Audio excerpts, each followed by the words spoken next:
Magandang buhay mga idol! Nandito tayo sa Moto Squad Valenzuela para magpa-setup ng top box bracket para sa ating Click version 4. Tara mga idol, pasok tayo! Let's go!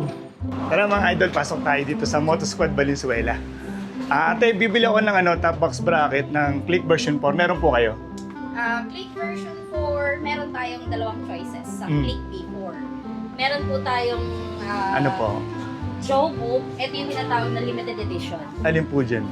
Gusto mo sir makita? Parehas sana pwede makita. Yes. Ito po yung limited edition.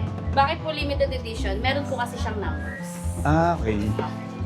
Bali, ang nilabas lang ni K3 dito is 2,026 pieces. Konti lang. Yes, konti lang. Yan, May number siya. May numbers. Ayan. Tapos, magkano yung ganito? Yung ganito, sir, before is nasa 3,800. Ngayon po, 3,500. 3.5 na lang, may Yes, discount. 3,500 na lang. May discounted na agad pagpasok mo pa lang, sir. Ganda. So, ganun. So, ganito, sir, yung mga packaging niya. Meron kang makikita dito. Yan. Kung paano siya i-install. Scan mo lang siya. Scan lang to, tapos makikita na to. Yes po. Tapos, Yung isang kaya? Nasa magkano? yung isa po, yun naman yung mga pang-budget meal. Siguro doon tayo sa budget meal.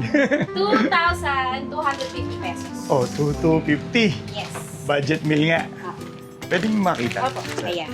Ito, para Honda Click version 4. Yan. K3 rack, no? Yes po. Yan.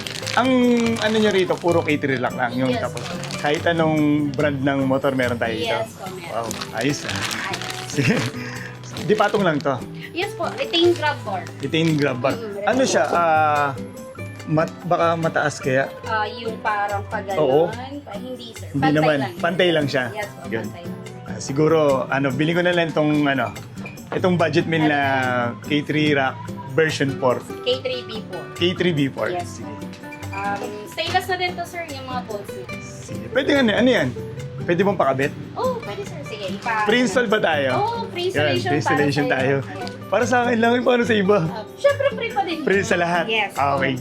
Sige, salamat. Okay. Kuya, madali ba ito ikabit? Dali lang po. Madali lang, no? Magpapalit tayo ng tawag dito, bolts. We've been living in sin so long, all the fields are gone. Fella stopped me on the street last night, said everything's alright. Roller coaster, make it through the day, I'm right. It seems your meal ticket is gone, but life goes on. Kuya, okay na yun, nakabitan natin to. Lahat ng bolt nito stainless, no? May warranty to. Lifetime warranty. Lifetime warranty. Kung sakali mabali, papalitan na ng bago ulit yan. Papalitan ng bago? Sigurado ka? Palit bago yan? Sir. Kung sakali mabali daw, palit bago daw, sabi ni Kuya. Yes po. Kuya Jeff, sabi niya, siya hanapin nyo pag nabaling ganito natin. Siya yung hanapin natin para palitan ng bago. Ilang mga idol?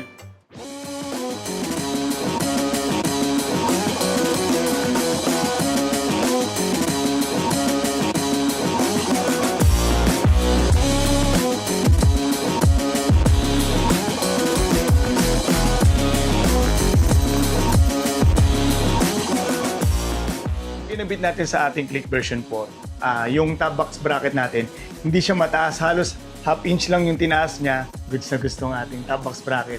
Ito sa Moto Squad, Balubaran, Valenzuela.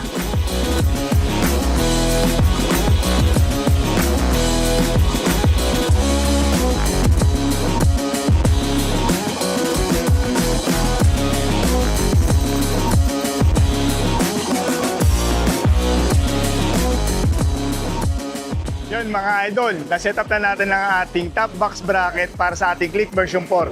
Itong K3 rack, angas di ba? 2 times na tayo nagpunta rito kasi yung unang kinabit natin na top box bracket doon sa Aerox version 3 natin, ngayon naman sa Click version 4. Kulang na lang nito top box, hintayin yung setup natin ng top box. Follow nyo rin po ako sa akin Facebook at TikTok account. Please like, share, comment, and subscribe. God bless po sa inyo lahat. Ride safe. Magandang buhay.